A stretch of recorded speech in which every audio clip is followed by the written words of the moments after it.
Welcome back. So I want to talk a little bit more about the debt ceiling.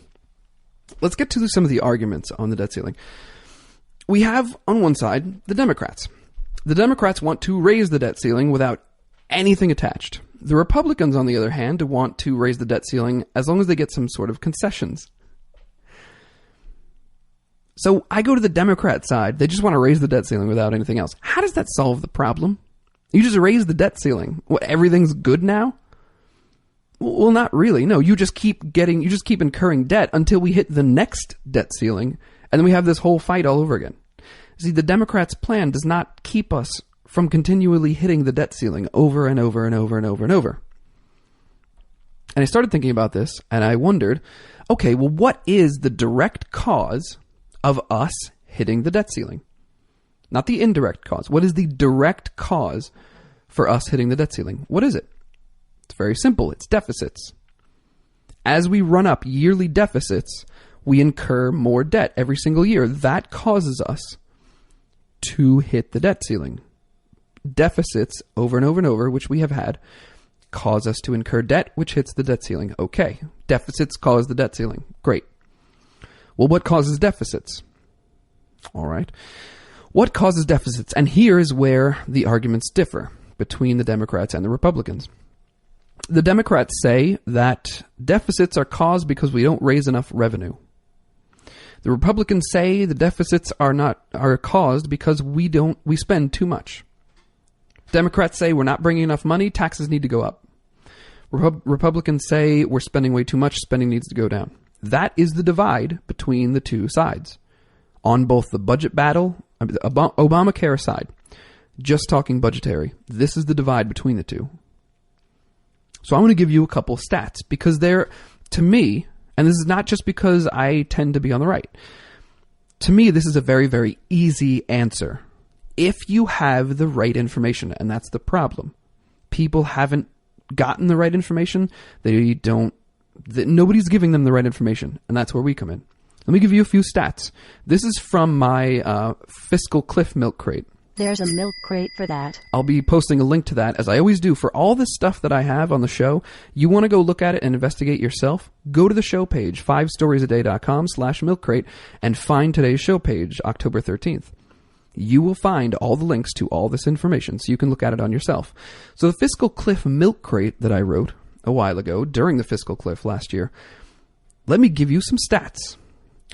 Since the end of World War II in 1945, the federal government has brought in tax revenue of 20% of GDP or higher one time. That was in 2000, in our best budgetary year ever.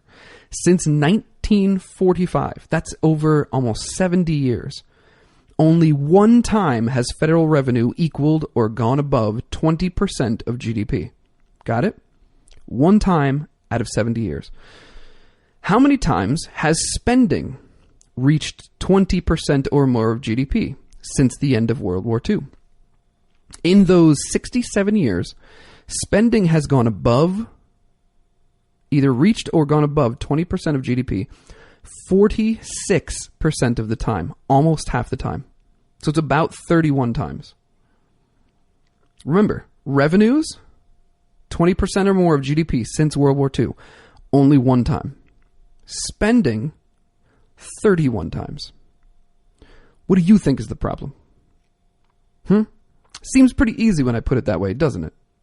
Since 1975, let's just take in the modern era. Just take the modern era.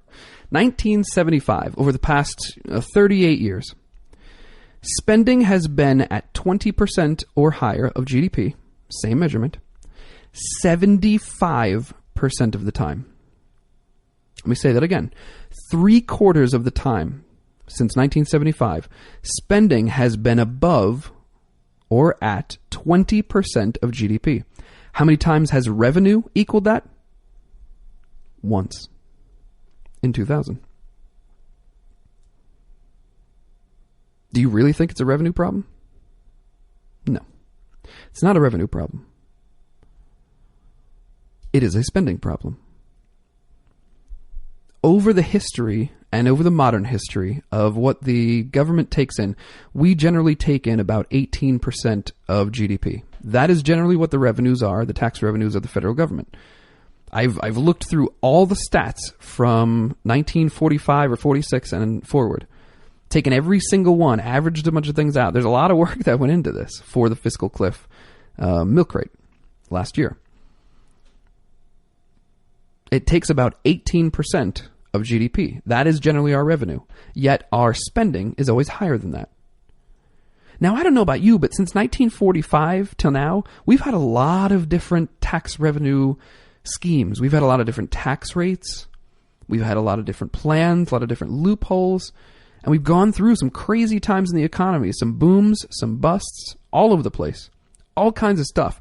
And yet only one time in the very height of the internet, that internet boom, only once have we gotten 20% or more of GDP for revenue.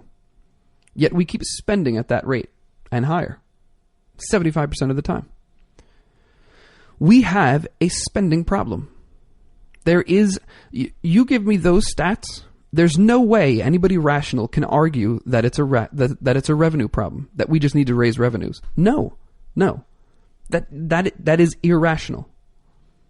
And those stats are from the government. This is nothing I'm making up or pulling from like Fox News. This is from the government itself. We have a spending problem. So when are we going to accept responsibility for that? Because the spending problem is really the cause of the debt ceiling. This whole debate about the debt ceiling really comes down to spending. If we stopped spending so much, we bring our deficits down, or we get rid of our deficits, and now all of a sudden the debt ceiling isn't a problem. Once you get your deficits in control, the debt ceiling isn't an issue because you don't run up against it because you're not issuing debt every single year. So when are we going to accept responsibility for this incredible spending? Well, I want to tie that to a little story because recently, in my own life, we had a situation where someone shirked their responsibility to pay for something, and it was fairly expensive. Now, what happens when you do that? When you refuse to pay for something that you have? You unload your burden. You give your difficulty to someone else because you aren't responsible, because you aren't an adult, because you aren't adult enough to handle it yourself. That's what happens. When you refuse to pay for something, it shows a lack of responsibility. It shows that you cannot accept responsibility for your actions. So instead of sucking it up and making the hard choices and doing what is right, you just say, you know what, you guys handle it. I can't do it. You guys take care of it. And you pass the buck. You pass your burdens along. You shove your difficulties and your responsibility to someone else.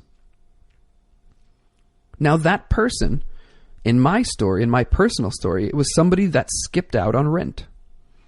They didn't pay their rent and they just left. And now they leave somebody else holding the bag. Now we look at that person and we say, oh, what a terrible person. What a terrible thing to do. What an immoral choice. Lack of responsibility. That is just, it's disgusting. How can people treat other people like that? How do they do that? That's what we say to that person. But that's exactly what we're doing with our debt. It's exactly what we're doing with our deficits. What we are saying is we cannot make the hard choices. We don't want to make the hard choices. And so what we're going to do is just pass our debt on to the next set of generations. You guys take care of it. We can't. We can't man up and admit, hey, maybe we should get our spending down. Maybe we should get our spending in control. We can't take responsibility for what we did. That is what's happening with the debt. So why aren't they looked at as the same as my friend who skipped out on their rent? Why is there a difference between them? Why? Because people don't understand these things about the debt. Because people don't understand these things about the deficit. Because it's never explained like this. And that's where I have to rely on you guys. I can do the best that I can to explain things in different ways and to give you these stats.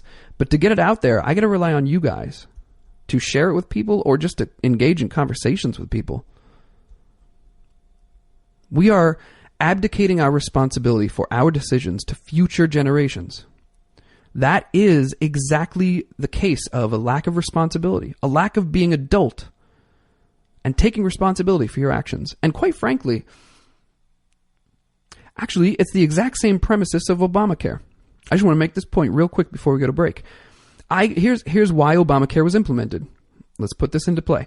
I go and get health care, and I don't have health insurance, so I can't pay for it. So I expect somebody else to pay for it. That's the exact same thing. I didn't take the responsible thing and get health insurance. And so now I'm shoving my responsibility, my burden, onto somebody else because I'm not adult enough to take care of it. So many people were doing that rather than as a country saying, we're not paying for you guys anymore, rather than doing that, we accept their bad and irresponsible behavior, and now we make everybody pay for their bad decisions. We are allowing the bad behavior to continue. We are saying it's okay if you make irresponsible choices. We're all in this together and we'll all pay for it now. Except it's not a choice. You're being forced to. That is the premise of Obamacare. And that is the premise of these stupid debt ceiling hike talks. It's ridiculous. We need to man up, take responsibility for our actions, and cut our spending. That's what needs to happen.